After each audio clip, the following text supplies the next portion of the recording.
Hello again and welcome to Ecotelligent Software Training. In this video, we are going to show you how to do a file upload to add more than one improvement measure at a time.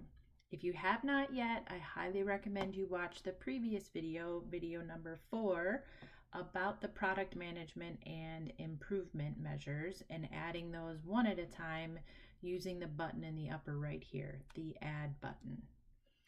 We have provided for you an Excel file template to fill out if you do want to use more of a bulk upload for multiple measures in your price book. So I'm going to show you what that looks like. So we would fill the template looks like this when you first open it. There's titles across the top here. These are the sections that you're going to fill out for your bulk uploads. So I'm going to go in and we can look at one individually as we fill out the sections across the top in the bulk upload. So let's stick with, I guess, our rim joist example here. So again, our category is rim joist, and then we have our improvement measure and then the service type. So if we click into our template, you can see how that kind of naming follows across the top. And then you're just going to populate those columns as you go down. I'm going to click over to one that I've already got pre-filled in here and kind of explain things as we go. So I've typed in rim joist as our category, and then the name of the one is going to be 1 inch. And then we're going to do another line item for 2 inch and 4 inch. The upgrade that we would select, these pull down menus are set so that it's a fail-safe. You can't, you shouldn't be able to anyway, select an item that doesn't apply. So in the rim joist, our category, we're going to say these are upgrades because we're adding insulation in these options. And they go in the rim joist category, and the subcategory should be insulation. So you can see it will pop up, or if you're not familiar with Excel and you want to just copy, you can right click and copy and then paste. Or you could also hover over, and as soon as you see it go to the plus sign like this, you can drag it down and it'll copy it to the file below it. All right, so our description here is we have the 1 inch. I'm going to drag it down and copy to these 3, and then I'll just simply click in here and change it to say 2 inches for this option. And then we can have this one say 4, I think, yep, 4 inches of closed cell foam is what we have put in there.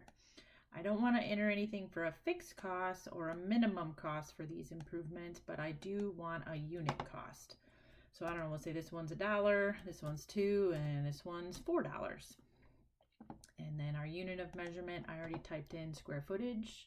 Difficult to access, we do want it to apply to these. What's our efficiency measure for that item? It's R value, not AFUE, R value. And the value for our 1 inch is 7, and then we'll say 14 and 28. Is an outside organization installing this? No, it's going to be our crews on staff, so we'll say no to this. And then any particular work order category or description that you want, listed out there. If you want them to just default to the basics, leave them blank. That's what we usually do. And then the make, model, and numbers only apply if you're going into HVAC, so you can leave those alone. We'll scroll back over, and I also tried to include a few examples in attic, just so you could kind of get an idea about that. So if we name the button or the title of the measure R49, and we select the service as attic from our category, then it's going to ask us what type of attic. Is it a standard, conditioned, or vaulted? Again, as you're entering these improvements, for example, if we say attic and we call it an upgrade in our attic, it will only allow me to then select certain items or certain inputs. But if I change it and say, maybe instead of saying like, I don't know, we could have said that the title is going to be R30 in our attic, but maybe instead of that, like this example above in the line item above, I say, we're just going to do our standard hatch treatment. And the item that I'm going to pull down, instead of pulling from an attic to insulate, in our attic measures, it should go against the hatch, right? Or maybe we could say, as an example, chimney fire block. And then we can call it rock, wool, or maybe like metal trim. Either one, right? And then it knows that we selected that this is going to be a chimney upgrade, and therefore there's no other items for it to pull down. Same as when I typed in this improvement for the hatch. Is there any additional feedback it needs? No, because these categories and subcategories, they're intended for our rebate calculator to be used. And when you're doing the one-off improvements like this that don't have the big bulk rebates associated with them, there typically shouldn't be something in these pull down menus. Description's the same thing. Take the addict R49 or whatever you want to include in your description. So metal around chimney.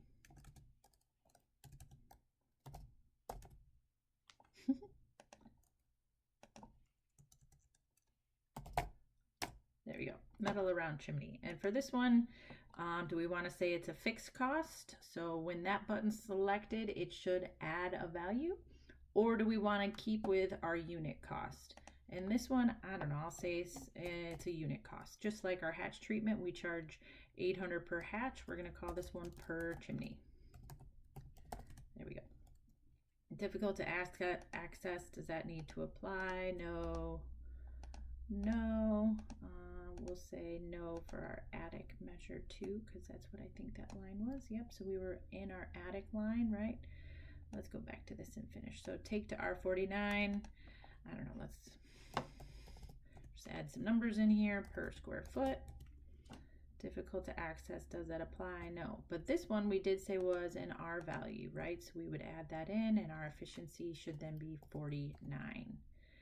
Outside org, no. Outside org, no. Outside org, no. And then do we want anything on the work order or description for the work order unique? I do not, so we're just going to leave those blank and let it go to its defaults. Those don't apply because they're for HVAC. Okay, so I'm going to hit save this guy to our desktop, or like I renamed it, so save it somewhere that you'll remember. We'll hit save. And then we're going to go back into our product management. We're going to cancel out of this. Again, if you're confused while you're filling out that Excel file though, feel free to go in here and click on the individual one, like when we were in attic, and you can kind of type some stuff in and see what it's going to or what it's asking for, because they're all the same as what the inputs are on here. That file just allows you to enter it in bulk. Okay, so we're going to cancel out of this. Yes, discard. All right, we're back on our product management main page, and instead of being in our improvements here on the left, we're going to go to File, Upload, and then you're going to hit the Add button, and you're going to click on this guy to find your file. Where did I put it? Desktop. And we got our example here, so we're going to open it up, and then we're going to hit Save. Let it do its thing, and it's syncing here, and then we'll go in and we'll try to add our rim joist where we made those changes and see if they apply. Okay, so we're all synced up, so that looks good. Now we're going to hit our 9 box back here to go back to our app gallery, and then we're going to click into our proposal. All right, we're going to click on our inspections and go to our rim joist. I added rim joist 3, so let's click on that here. Okay, we can now see in our inspections that should look the same, but in our improvements, the items that we just added are in there. So 1 inch closed on the rim, 2 inch and 4 inch are all loaded in. Let's, for example purposes, we can select them all here. Better fill in our starting information. So we'll say 0 and no on the air seal. Let's call it 100 square feet. And we're gonna hit save to make sure everything worked correctly in our example. Okay, we're gonna expand on our rim joist here. And all right, we've got our 1 inch closed, our 2 inch closed, and our 4 inch closed. And we can click on each of them, but we can also see that our costing worked pretty well. So we've got $1 at 100, so there's our 100. That was kind of helpful and easy math for us. And then again, our description came through, all with that one bulk upload. So if you're looking to add quite a few changes or quite a few improvements and new improvements, you can simply do that bulk upload item. So again, we can also go back to our box of 9 there to get to our app gallery. Let's go back into product management, and we're on our improvements, and we should be able to scroll to rim joists down here at the bottom for us. Keep going, keep going. Okay, we're at rim joist, and you can see our 1, 2, and 4 are also located in here. So let's say we checked it out and we saw an error on our 4-inch. We can always go in and hit the edit button on our 4-inch rim. Maybe we want to change our description, add a period, for example, at the end of our description. Or if you want to change your costing, you can do so back at this screen. All right, so that's a way to upload bulk or multiple improvements at one time using that Excel template. Hope that's helpful.